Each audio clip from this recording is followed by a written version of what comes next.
tumigil ka nga. Huwag mong piliting sabihin ko sa'yo yung katotohanan. Pero kung mapilit ka, sasabihin ko sa'yo, ikaw yung pinili ng nanay mo na mabuhay. Kaya Shane, nawalan ako ng asawa nang dahil sa'yo.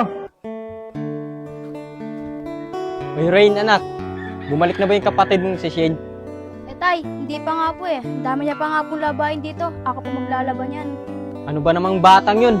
Alam naman yung marami siyang gawain dito sa bahay. Hindi siya uwi. Tatawagan mo na ba yung mga kaibigan niya? Tay, kanina ko po tinatawagan mga kaibigan niya. Ang sabi po sa akin, hindi daw po nila nakikita si Shane. Asan kaya yun? Pasaway talagang batang yun ah. Tumatakas na siya sa mga gawain dito sa bahay. O asan yung ating mong si Dian? Bakit di ko nakikita? Tay, si Ate Bian po. Kasabay ko po umuwi yung kagabi. Pati nga po pagtulog. Pero po pagising ko po ng umaga, wala na po siya. Pati po mga gamit niya. Ano? Pati ba naman si Dian umalis? Sige Rain, tuloy mo yung labahin mo. At hahanapin ko yung mga kapatid mo.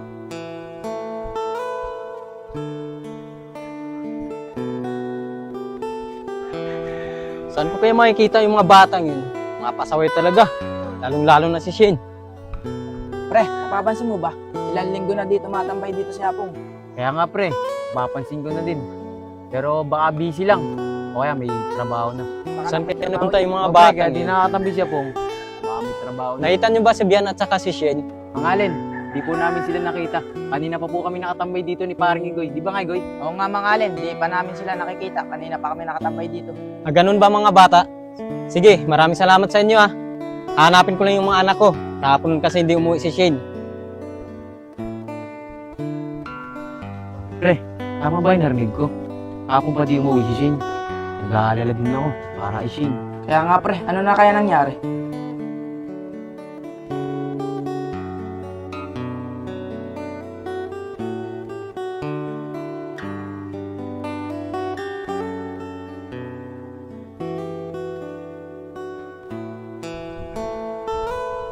Dito kaya si Rain. Tao po. Rain! Rain! Uy, Ayag, ginagawa mo dito. Mamaya, muhal tayo ni tatay dito. Siguro, miss mo na ako. Oo naman, Rain. Alam mo naman ilang oras lang kitang di makita. Miss na agad kita. Rain, baka pwede naman makapasok. Kulit mo naman, Yayag eh. Sabi ko naman sa'yo, baka tayo muli ni tatay. Pero, baka mamaya pa yun, pasok ka. Rain, kaya nga pala ako nagpunta dito. Nagsasabihin ako sa'yo. Sumama ka na sa akin. Magtaanan na tayo. Total, may nangyari na rin naman sa atin. Papanagutan naman kita eh. Eh, Ayag, paano si tatay? Baka malaman niya to. Natatakot ako baka kung anong gawin niya sa atin. Ano ka ba naman, Rain? Di ba nga sinabi ko sa'yo, papanagutan kita. Hindi kita mababayaan. Kaya tara na, sumama ka na sa akin. Sige, kukuha ko lang yung gamit ko.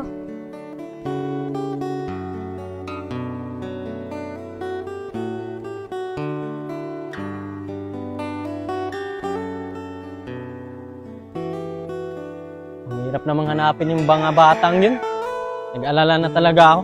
Lalong-lalo na yung anak kong panganay na si Dian. Yayag, natatakot talaga ako kay tatay. Baka na tayo mahuli. Di yan.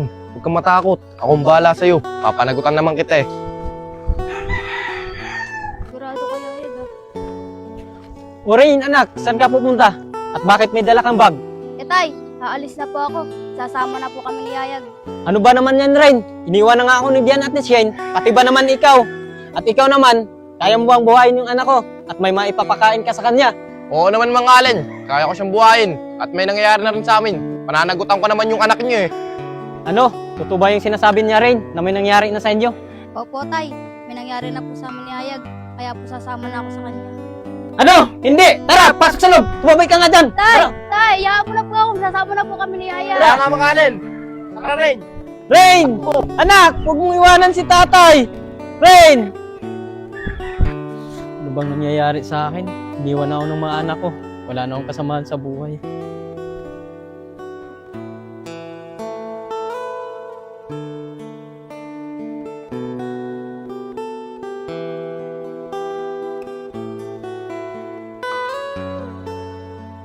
Sana nandun si kuya sa bahay nila. Wala akong mapaglabasan ng sama ng loob. Sana naman nandito si kuya. Kuya! Kuya!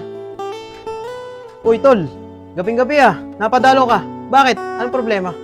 Kuya, malaking problema ko eh. Pwede bang sa loob na natin pag-usapan? Sige, Allen. Halika, pasok ka. Halika, Tol Allen. Pasok ka. Upo tayo dito.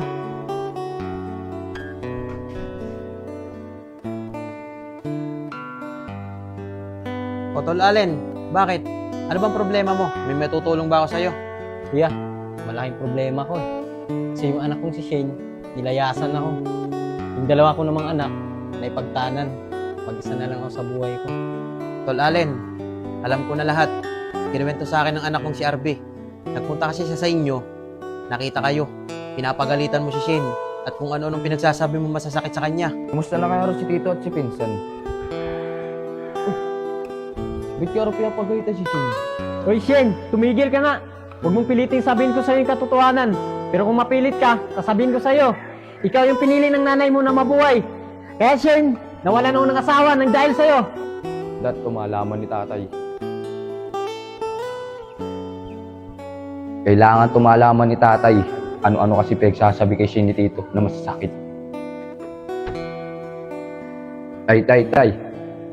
Isasabihin ako sa'yo, dapat mong malaman. O RB, ano yun? Ano yung dapat kong malaman? At saka, tungkol saan yan? Tay, napunta ako kay Insan. Nakakita ko si Tito. Napagalitan si Shane. Kung ano pa nga pinagsasabi na masasakit eh. Alam mo, Tol, hindi naman kasalanan ng anak mo na siya mabuhay na siya ang pinili ng asawa mo. Dahil mahal niya si Shane. Kaya sana, Tol, mahalin mo rin siya nang higit pa sa buhay mo. Tsaka dapat, pantay-pantay ang tingin mo sa anak mo. Huwag kang magsasalita na masasakit sa kanila. Maraming salamat sa'yo, Tol. Sa mga payo mo, the best ka talagang kuya. Hayaan mo, Tol, pagbalik ng mga anak ko, babawi ako. Lalong-lalong na kay Shane. O, Tol, mahalin mo ang mga anak mo. Dahil walang ibang mag-iintindi sa'yo, kundi mga anak mo din. Maniwala ka sa akin, Tol. Hindi ka iintindi ng ibang tao dyan. Sige, kuya. Maraming salamat sa'yo, ah. Hayaan mo, kuya. Hindi ko makakalimutan yung mga payo mo sa akin. Babawi ako sa mga anak ko. O paano, kuya? Uwi muna ako. Sige, Allen. Ingat ka, ha?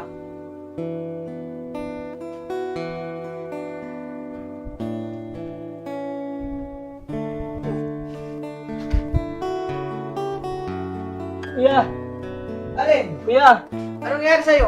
Naninikip yung dibdib ko. Ano? Harvey! Anak! Bakit po?